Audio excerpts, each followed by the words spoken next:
dealing with the body of course, or you dealing with the boss. Is there? And if you hear this and then go and bend your back, go and bend your knees, baby, shake it to the max. Will the DJ please turn up the bass to the max? Please just rewind, let me shake it to the max. Shake it to the max. Shake it to the max. Bad man, she love. Shake it to the max. Bad man, she love. Please just rewind, let me shake it She to love. the max. Bad man, she love. Bad man, she love. Yeah. Bad man, she love. Bad man, she love. Bad man, she love. Yeah. Bad man, she love. Bad man, she love. Yeah. Your pussy fat inna your shots. Oh, you dealing with the boss. Yeah. Make you come first, coulda never take a last. Yeah. Like a ball pump up the pussy fast. Skin out the pussy for me fuck it. Girl, you make it cocky brad. Original girl, some of them a dinner calf. And if you hear this and then go and bend your back, go and bend your knees, baby, shake it to the max. Will the DJ please turn up the bass to the max? Please just rewind, let me shake it to the max. Shake it to the max. Shake it to the max. Shake it to the max. Please just rewind, let me shake it to the max. Caribbean girl, me know for tick, me know for top. Yeah, man, I watch my body like say them I watch a match. Yeah, anything him say them girl, I do it like it's tax. But make my own money like the girls in movie trap. Classy, real bad girl, me get nasty. I do whatever I want just because I'm bossy. Yes, I'm the one in charge. Never get my pums and him still fall in love. Yes, and not anybody can touch this. Baby, I am not a hoe. Rice and peas, body hotter than jollof. I feel big a taste anyway, you see my pass. And if you hear this and then go and bend your back, go and bend your knees, baby, shake it to the max. Will the DJ please turn up the bass to the max? Please just rewind, let me shake it to the max. Shake it to the max. Shake it to the max. Shake it to the max. Please just rewind, let me shake it to the max. Don't got to fear, number one in command. I came just to kill me, ain't too militant. They won't figure eights, but I don't need a man. So they love how me whine and make true religion. You dealing with the body, of course, or you dealing with the boss. If we break up, yeah, you know that it's a loss. Upgraded every dude I ever touched. Said he want me back, he can't touch this. Baby, I already leveled up. You looking for love and I'm looking for your love. Baby, you can handle all the sauce. And if you hear this and then go and bend your back, go and bend your knees, baby, shake it to the max. Will the DJ please turn up the bass to the max? Please just rewind, let me shake it to the max. Shake it to the max. Shake it to the max. Shake it to the max. Please just rewind, let me shake it to the max.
La vida es un carrusel, carrusel,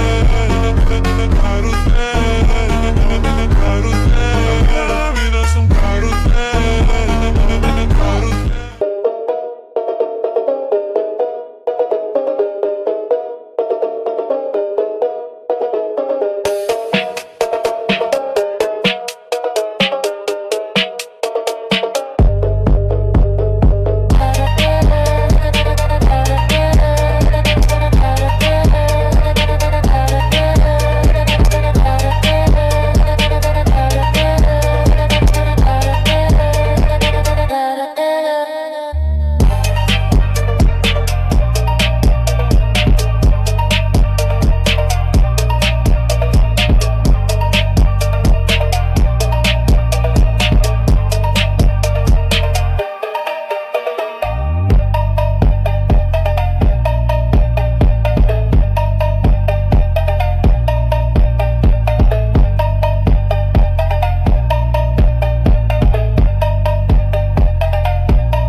lights turned off because that light can really harm the creature's eyes.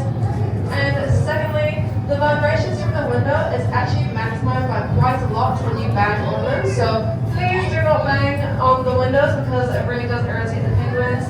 And try not to tease them. They are very cute, but they also do like to they do like to be able to capture whatever they're trying to chase. So try not to tease them through the window as long as they can never catch it. But without further ado, here at the Tarlton, we are the largest penguin enclosure in New Zealand, and we have about 75 penguins in here at the moment. And although this does sound like quite a few penguins, there is actually quite a lot of space to roam around because they can live in colonies of up to 1 million birds in their natural environment. So they have lots of space to roam around and we are even at maximum capacity. So although we are the largest enclosure in New Zealand and we are one of the best breeding colonies in the world, we have plenty of space for them to roam around all of the time. But you might have noticed we do have a couple of different types of penguins in here, and I will introduce you to some of my favorites. So right over here we have some lovely Gen 2 penguins. We have quite a few different personalities here at the moment, and the other ones you might have noticed we are currently having a little bit of a group meeting over there. They are the king penguins, and those guys are the second largest species of penguin in the world, and they are often the same for the emperor penguins. So emperor penguins look very, very similar, but there are a few key differences that you can look out for if you were to ever see them side by side. So I'd like to start with talking a little bit about the kings, just to describe these differences that they have with the emperors. And one of the main differences is that these guys are the second largest, whereas emperors are the largest penguins in the world. So these guys get up to about 1 meter tall, whereas an emperor penguin gets up to about 1.3. So if you measure these guys with an entire ruler's length on top of them, that's about how tall an emperor penguin would be. Secondly, a king penguin's feathers are actually a lot brighter. So although emperors do have that yellow coloration around their front and on their heads, they are not quite as bright. So if you just put them right next to each other, not only would the emperors be bigger, but they would be a lot more dull. Whereas these guys have a lovely sunset yellow all the way down their fronts and around their heads. Thirdly, it's actually by where they're found. So king penguins are found in some Antarctic regions, as are Gen 2s, and which makes it very common for these guys to be found together. So it is very normal for these guys to be found in the same habitat. Whereas an emperor penguin lives in the depths of Antarctica. So these guys are found in some Antarctic islands, and emperors are found in Antarctica itself. So you wouldn't see these guys too often in the continent of Antarctica, although there has been cases where they have been found, but once again, it's not too common. And then the last way that you can tell is actually by what their chicks look like. So we have just finished our breeding season here at the Tartons, and with the king penguins, their chicks look very, very different from what an emperor chick would look like. So I kind of like to say that a king chick looks a little bit like an elongated kiwi because they have a very fluffy brown feathers that cover their entire bodies. And when they were originally discovered by English whalers and settlers, we actually thought that they were thought to be two different species. So we had the king penguins, and then we actually called their chicks the woolly penguins because they looked like they were covered in this lovely woolly coat. Well, I must say it was a bit of a shock because after a few weeks they noticed that all of those feathers dropped off and revealed the sort of tuxedo and yellow bow tie-ish looking feathers that they have now. So, although we don't have any of those distinct fluffy brown penguins at the moment, we do have a couple of chicks, and I believe we do have one just joined me. Oh no, it's one. Where are they? Well, I believe they might be in the water because I have noticed our chicks are very in tune with the water. They love to find all types of Sprite in there because they do multiple feedings. But with the king penguin chicks, once they have shed all of their baby feathers, they actually do end up having a little thing that you can tell that they are a chick still. And that is in fact their beaks. So when you look at a king penguin, you'll see that lovely bright orange beak, but when they're chicks, no, penguins is almost but when they are adults, they have that orange beak, but when they're babies, their beak is still completely black because they haven't quite shed what we call the mandible plate or their beak plate just yet. So we can have a look at their pool, or sometimes they might be wandering around on the eyes as well. You'll notice that they actually do not have any orange on their beaks. Yes. So another thing is that, as I mentioned, they have just finished their breeding process.